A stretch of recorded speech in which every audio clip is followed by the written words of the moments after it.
नमस्कार, आप देख रहे हैं यू न्यूज यूपी और मैं हूं राहुल सिंह। यूपी गुनाह में एक और सनसनीखेज खबर लेकर मैं एक बार फिर से आपके सामने हाजिर हूं। कहते हैं कि प्यार करो किसी एक से, किसी नेक से। ये कोई प्रसाद नहीं जो बांट दो हर एक में। जी हाँ, प्यार सबको हो जाता है, लेकिन इसको निभाना इतना मुश्किल है। इस खबर को देखकर आप अंदाजा लगा देंगे। और वहीं ये भी कि जो रिश्ते होते हैं वो जरूरी नहीं कि हर बार आपके साथ सही साबित हो, और कई बार जब रिश्ते निभाने में आप ज्यादा जल्दबाजी करते हैं तो उसका बेहद खौफनाक अंजाम आपको भुगतना पड़ता है। यूपी के कासगंज की हमारी ये खबर आपको चौंका कर रख देगी। एक लड़की, इसको 2012 में पहले एक लड़के से प्यार होता है। वो उससे शादी करती है, प्रेम विवाह करती है। घर वालों से झगड़ कर ये शादी होती है। शादी 1 साल भी नहीं चलती और दोनों के बीच जो प्यार था वो पता नहीं कहां गायब हो जाता है। इसके बाद लड़की अपने पहले पति को तलाक दे देती है। शादी के 1 साल मतलब तलाक कुछ ही महीने बीतते हैं। इस दौरान लड़की को एक और लड़के से प्यार हो जाता है। फिर से सब कुछ बढ़िया चलने लगता है, प्यार परवान चढ़ता है और लड़की शादी करती है। ये उसकी दूसरी शादी होती है और ये भी उसका प्रेम विवाह होता है।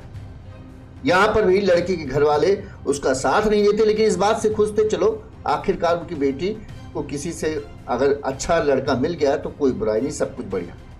शादी होती है, दोनों के 2 बच्चियां होती, लेकिन 3-4 साल ही रिश्ता चल पाता है। एक बार फिर से पति पत्नी के बीच झगड़ा होता है और यहां एक बार फिर से लड़की अपने पति को छोड़ देती है। इसके बाद सोशल मीडिया का जमाना जो और आ जाता है। कोरोना काल का समय होता है। लड़की को फेसबुक के जरिए अपनी से कम उम्र के एक लड़के से प्यार हो जाता है। प्यार और आगे बढ़ता है, परवान चढ़ता है और यहां एक बार फिर से लड़की तीसरी शादी करती है। उसे लगता है कि चलो अब आखिर हो गया।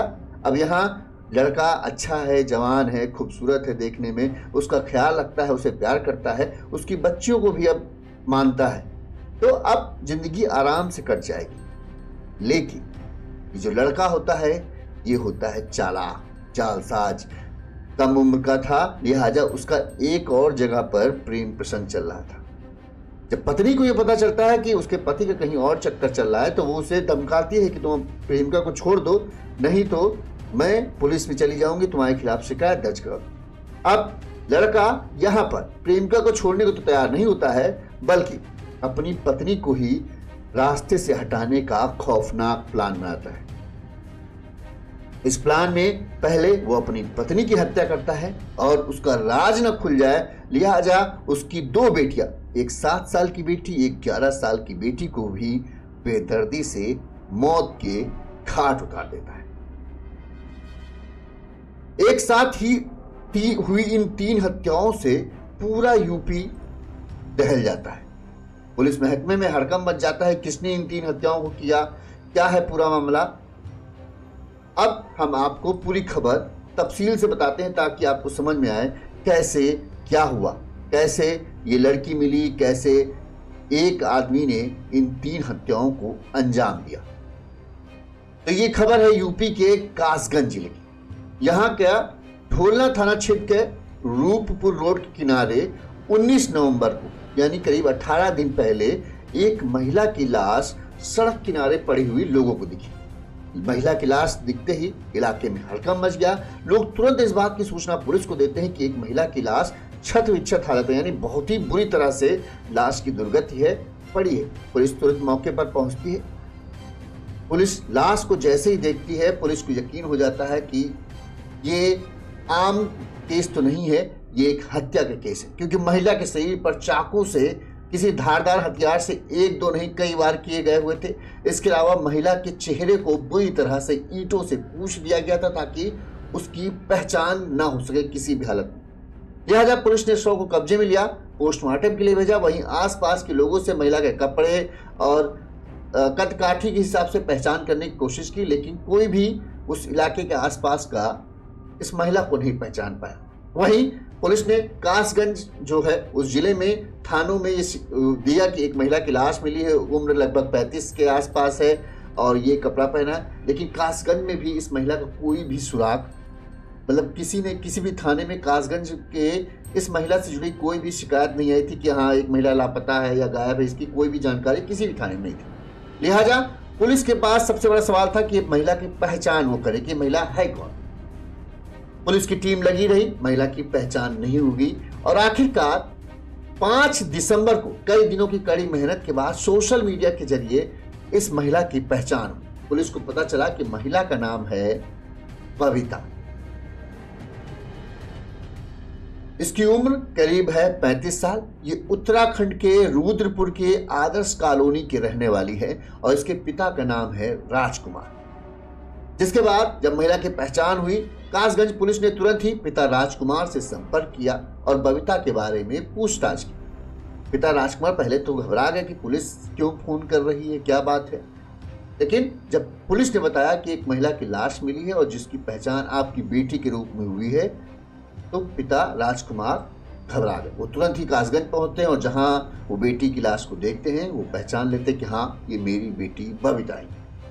इसके बाद पुलिस पूछती है, पुलिस कुछ आगे पूछताछ करे इससे पहले राजकुमार पुलिस से पूछते हैं कि बबीता तो यहाँ है लेकिन उसकी 2 बेटियां जो थी, एक 11 साल की एक 7 साल की। 11 साल की बड़ी बेटी मानन्या और छोटी बेटी 7 साल की अनन्या, वो दोनों कहाँ हैं? पुलिस के पास इस सवाल का कोई जवाब नहीं था कि ये दोनों बेटियां कहाँ हैं, क्योंकि उसे सिर्फ इस महिला की लाश मिली। पुलिस ने कहा आप हमें जरा बबीता की जानकारी दो, हम उन दोनों बेटियों को भी जल्द से जल्द खोज लेंगे। राजकुमार ने पुलिस को बताया कि उनकी जो बेटी है बबीता, उसकी सबसे पहले शादी साल 2012 में हुई। ये शादी बबीता ने अपनी मर्जी से प्रेम विवाह किया था अपने पसंद के लड़के से। घर वाले नाराज थे लेकिन बेटी की खुशी थी, लिहाजा वो भी इस रिश्ते के लिए मान गए। लेकिन बताते हैं कि रिश्ता 1 साल भी नहीं चल पाया। 2013 में ही दोनों के बीच रिश्तों में खटास पड़ गई और बबीता ने अपने पहले पति से तलाक ले लिया। घर वाले नाराज थे लेकिन क्या करें, बेटी है, बेटी ने जो किया सही किया। तलाक के कुछ दिन बाद ही बबीता का अमरोहा के रहने वाले प्रमोद नाम के युवक से प्रेम प्रसंग शुरू हो गया। दोनों का प्यार परवान चढ़ा। एक बार फिर से बबीता को प्यार हो गया और इस बार बबीता ने फिर से शादी कर ली। बबीता की ये दूसरी शादी थी। घर वाले खुश थे, चलो ठीक है, एक जगह रिश्ता खराब हो गया, लड़का कमी होगी लेकिन ये लड़का अच्छा है और इससे बबीता खुश रहेगी। रिश्ता भी चला, 4-5-6 साल बढ़िया रिश्ता चला और इस दौरान दोनों की 2 बेटियां हुई। बड़ी बेटी का नाम मानन्या और दूसरी छोटी बेटी का नाम, जिसकी उम्र 7 साल थी, अनन्या रखा गया। बबीता पूरे परिवार के साथ दिल्ली में रहती थी। यहाँ पर वो बबीता काम करती थी जिससे वो अच्छी खासी कमाई भी करने लगी थी। लेकिन जब दूसरी बेटी हुई, बताते हैं कि तब बबीता और प्रमोद के बीच रिश्ते बिगड़ने लगे। दोनों के बीच अक्सर झगड़ा होने लगा और धीरे धीरे जो प्यार था वो कहीं गुम हो गया। इस बात से प्रमोद अक्सर चिढ़ा रखता था, जिसका झगड़ा होता था। वहीं चूंकि बबीता अब कमाने लगी थी तो उसके पास भी पैसा था, लिहाजा वो प्रमोद को कह दे कि सेंटती नहीं थी, उतना ज़्यादा उसकी बातों पर ध्यान नहीं देती थी और ज़्यादा ही उसको तवज्जो नहीं देती। इस बात से प्रमोद बहुत नाराज रहता था। लिहाजा प्रमोद और बबीता का रिश्ता एक बार फिर से, यानी ये दूसरा रिश्ता ऐसा था जो बबीता का प्रेम विवाह था, लेकिन वो भी टूट जाता है। बबीता कुछ दिन दुखी हुई लेकिन फिर वो अपने कामकाज और बच्चों की देखभाल में व्यस्त हो गई और प्रमोद को भूल गई। इसी दौरान कोरोना का समय आया, लोग फेसबुक सोशल मीडिया पे ज़्यादातर एक्टिव हो गए।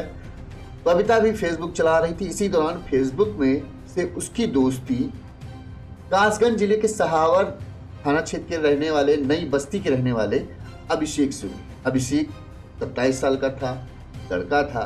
दोनों की फेसबुक पर चैट होती थी। अभिषेक हंसी मजाक करता, फनी बातें करता, बबीता को बड़ा अच्छा लगता था। धीरे धीरे दोनों के बीच भी प्यार की पींगे बढ़ने लगी। एक बार फिर से तीसरी बार बबीता को प्यार हो जाता है, लेकिन इस बार जिससे उसको प्यार होता है उसकी उम्र उससे करीब 6 से 7 साल कम थी। यानी जहां बबीता 32 साल के आसपास हो रही थी, वहीं जो अभिषेक था वो 25 से 26 साल का एक लड़का था। लेकिन चूंकि बातें अच्छी करता था, बबीता को मन बहलाता था, बबीता खुश रहते थे, इसलिए बबीता को वो अच्छा लगने लगा। बबीता ने बताया कि भाई मैं शादी पहले मेरी एक शादी के बारे में बताती कि मेरी पहली एक शादी हुई थी, उससे तलाक हो गया, लेकिन मेरी 2 बेटियां। अभिषेक चूंकि मनमौजी टाइप का कहें मस्त लड़का था, वो एंजॉय करना चाहता, उसे ये थोड़ी था कि क्या हमको उसको साथ संबंध रखना है, उसे था मौज करनी। लिहाजा धीरे धीरे दोनों के बीच प्यार बढ़ा और अभिषेक और बबीता के बीच संबंध बन गए। इस दौरान दोनों ने शादी कर ली। ये बबीता की तीसरी शादी थी। कोरोना काल के दौरान ये शादी हुई थी। बताते हैं कि दोनों ने आर्य समाज मंदिर में, दिल्ली में आर्य समाज मंदिर में शादी की और शादी के बाद सब बढ़िया खुश थे। शादी के बाद दोनों दिल्ली के फजलपुर मंडावली इलाके में रहने लगे थे। तीसरी शादी से बबीता बेहद खुश थी और सब कुछ बढ़िया चल रहा था।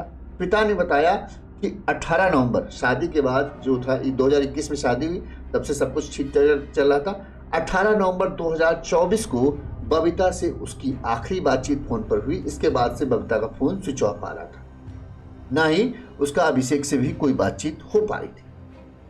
पुलिस की पिता से पूछताछ के बाद अब पुलिस सबसे पहले अभिषेक की तलाश में जुटी, क्योंकि पुलिस को था कि अभिषेक मिल जाएगा तो आगे का मामला समझ में आएगा कि आगे क्या हुआ। बबीता की लाश यहाँ कैसे आई? अब पुलिस को यह तो पता चला कि हाँ, अभिषेक भी कासगंज का रहने वाला था।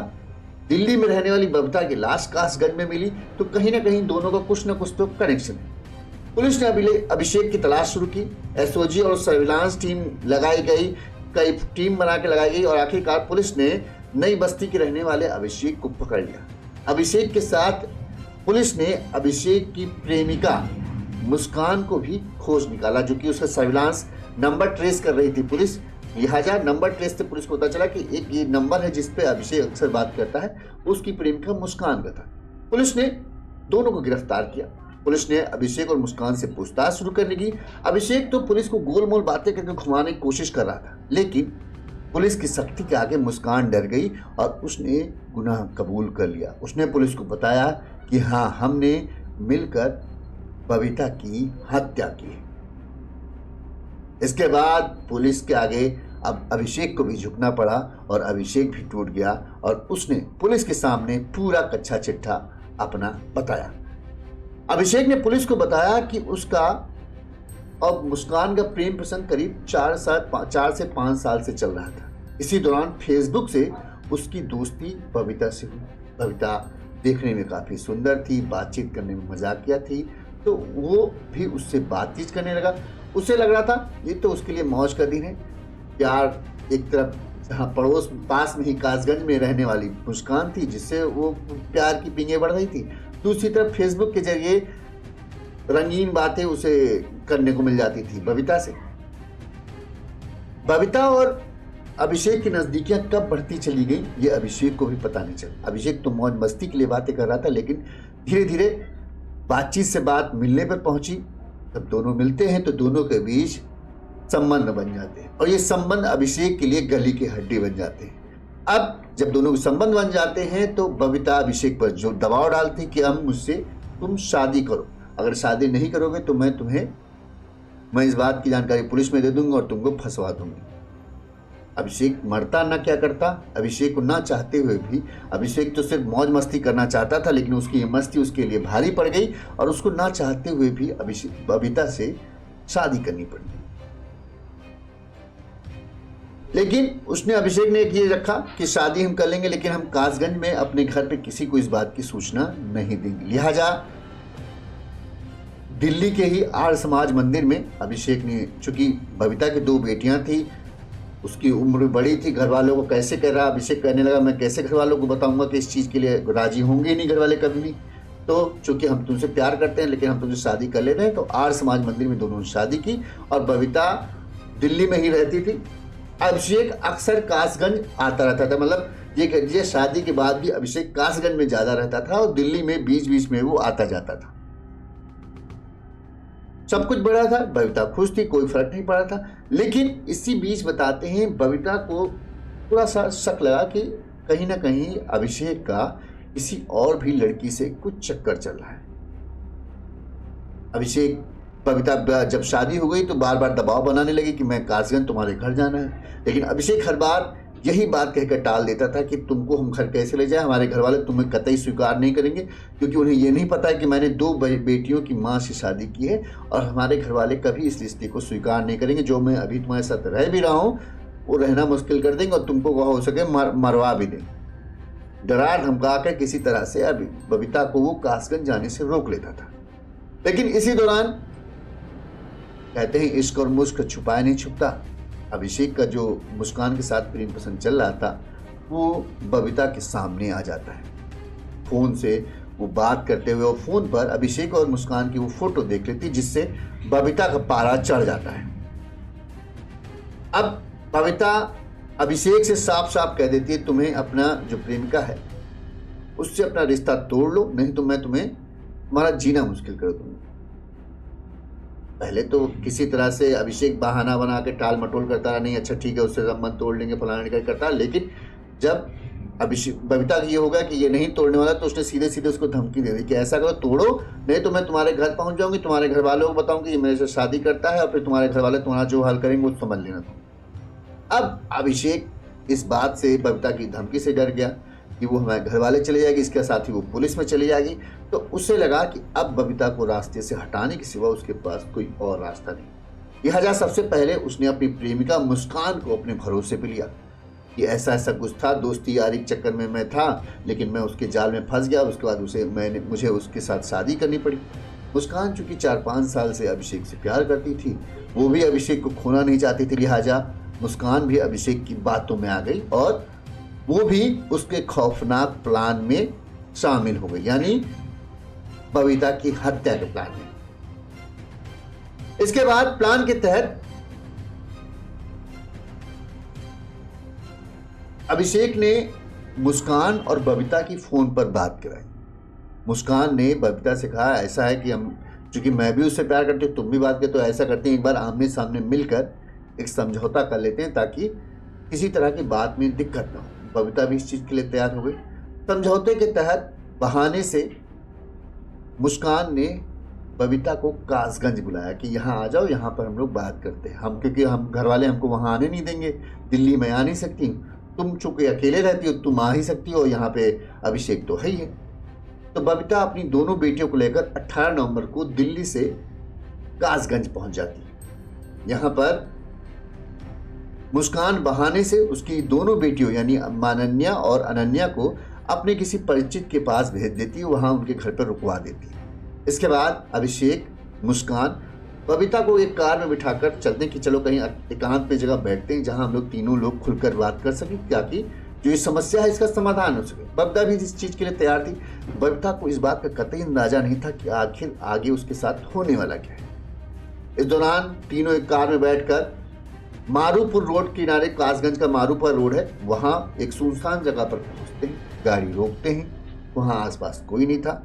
बबीता सोचती है चलो अब यहाँ हम लोग बात करेंगे, और इससे पहले बबीता अपना मुंह खोलती, दोनों चाकू लेकर अभिषेक और वहीं मुस्कान ने ईंट से ताबड़तोड़ बबीता के ऊपर वार करना शुरू कर दिए। यानी इतना मारा कि किसी लिहाज से वो बचे ना, और उसके सिर को, उसके चेहरे को इस कदर कूच दिया कि उसकी पहचान तक ना हो सके। इसके बाद उसकी लाश को वहीं झाड़ियों में फेंक दिया और दोनों घर वापस लौट गए। बबीता का तो ठिकाने लगा दिया था। अब अभिषेक के लिए चिंता थी उसकी दोनों बेटियां, 11 साल की मानन्या और 7 साल की अनन्या। उसको ये था कि ये दोनों हैं, तब तक किसी रिश्तेदार के घर रखेंगे, लोग पूछेंगे जरूर, दोनों उनसे भी पूछेंगे कौन हो, कहाँ, किसकी बेटियां हो, कहाँ से आए हो। तो अब ये था कि अगर ये दोनों बेटियां जिंदा रही तो उनका भेद खुल जाएगा और वो जरूर से जरूर पकड़े जाएंगे। लिहाजा अगले दिन यानी 19 नवंबर की रात एक बार फिर से खौफनाक साजिश रची गई। मुस्कान और अभिषेक ने दोनों बेटियों को गाड़ी में बिठाया और घुमाने के बहाने कि चलो आज तुमको घुमा के लाते हैं। अब 11 साल की बेटी और 7 साल की बिटिया में क्या समझ होगी, क्या वो किसी के इरादों को भाप पाएगी, या वो क्या शंका कर पाए कि माँ कहाँ चली गई अचानक से। दोनों परेशान थी, लेकिन चूंकि अभिषेक को अक्सर वो आते जाते देखती थी, इसलिए अभिषेक पर उन्हें भरोसा था। दोनों मासूम बच्चियां अभिषेक के भरोसे पर कार में बैठ जाती हैं। एक बार फिर से वो सुनसान जगह पर ले जाते हैं और दोनों, बड़ी बेटी को अभिषेक उसके गला को दबाता है, छोटी बेटी 7 साल की बेटी को मुस्कान गला दबाती है और एक बार फिर से दोनों बेटियों की बड़ी ही बेदर्दी से दोनों हत्या कर देते हैं। दोनों की हत्या के बाद दोनों बड़े शातिर थे, अभिषेक और मुस्कान। सोचते हैं कि दोनों की लाश एक ही जगह मिलेगी तो हड़कंप मच जाएगा, लिहाजा बड़ी बेटी मनन्या की लाश को सिकंदरपुर इलाके में झाड़ियों में फेंकते हैं। वहां से कई किलोमीटर दूर दूसरी बेटी की लाश को, अनन्या को, सहावर थाना क्षेत्र में एक नहर में फेंक देते हैं। पुलिस को किसी को इसकी भनक नहीं लगती और दोनों की लाश कंकाल बन चुकी होती है। जब पुलिस ने पूछताछ में दोनों ने बताया कि हमने यहाँ फेंका है दोनों की लाश को, तो पुलिस वहां पहुंचती है और दोनों के शवों को बरामद करती है। तब खुलासा होता है इस ट्रिपल मर्डर का। एक साथ हुई 3 हत्याएं, पूरा इलाका हड़कंप मच जाता है, कैसे हुई। वहीं बबीता के पिता का अब रो रो कर बुरा हाल है, लेकिन जो होना था वो तो अब हो चुका। बबीता जा चुकी है, उसकी 2 प्यारी प्यारी मासूम बेटियां, जिनकी आपने फोटो देखी होगी, कितनी सुंदर है दोनों बेटियां, वो भी अपनी मां की चाहत के कहें बलि चढ़ गई।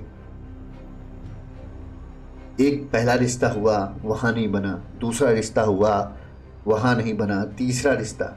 इस बार बबीता ये नहीं सोचा कि कोई मुझसे कम उम्र का लड़का भला मुझे से क्यों शादी करना चाहेगा, क्या उसका प्यार सच्चा हो सकता है। और दूसरा, तुम जब डरा धमका कर किसी से शादी करोगे तो वो शादी ज़्यादा दिन वैसे भी नहीं चलने वाली। वो बंधन है, जिस दिन उस बंधन से उससे मुक्ति मिलने का कोई तरीका नहीं सोचेगा तो उस बंधन को तोड़ ही देगा। यही अभिषेक ने किया। उसको तो वो भी कम उम्र का था, उसे लग रहा था मौज मस्ती करेंगे, बढ़िया है, क्या है, शादीशुदा महिला है, मौज करो जब तक है। उसे ही नहीं पता था कि उसकी ये मौज उसके लिए आफत बन जाएगी और उसके बाद उस आफत से छुटकारा पाने के पास उसके पास सिर्फ इस रास्ते के सिवा कोई और रास्ता नहीं बचेगा। यानी कहें, प्यार ने सब बर्बाद कर दिया।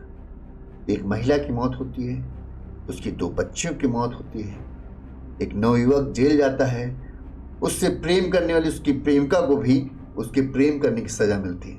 तो कहते नहीं कि प्यार अगर सच्चा हो तो आबाद कर देता है और प्यार में फरेब हो तो वो बर्बाद कर देता है। और इस प्यार में फरेब था, तीनों साइड से प्यार में फरेब था, लिहाजा सबकी जिंदगी बर्बाद हो जाती है। एक मर कर गई और इन दोनों की जिंदगी जेल में कटेगी, 2 बच्चियों की हत्याओं और एक महिला की हत्या के इल्जाम में। पूरी जिंदगी अब जेल में तो कटना ही है। मुस्कान ने भी ये नहीं सोचा कि वो किस काम में अपने प्रेमी का साथ देनी चाह रही। प्यार में हद से गुजरना तो जरूर ठीक है, लेकिन ये भी ध्यान देखना चाहिए कि कौन सी हद है हमारी। ये हद क्या सही है? एक रिश्ते के लिए हम इस हद तक गुजर जाएं कि 2 मासूम बच्चियों को मौत के घाट उतार दे, एक महिला की हत्या कर दे। जो प्रेमी उस महिला को दगा दे सकता है, क्या वो मुझे नहीं दगा देगा? अब देखो क्या अंजाम मिला प्यार का। तो प्यार करने से पहले भी 10 बार सोच समझ लीजिए, नहीं तो कहीं उस प्यार का खौफनाक अंजाम आपको न भुगतना पड़े। यूपी गुनाह में इसी तरह से तमाम अहम खबरें, गुनाह की आपको चौंका देने वाली खबरों से अवगत कराते रहेंगे। देखते रहिए यूनिज़ यूपी। इस खबर के बारे में आपकी क्या राय है? आपको क्या लगता है क्या हो सकता था? हमें कमेंट करके ज़रूर बताइएगा। देखते रहिए यूनिज़ यूपी। नमस्कार।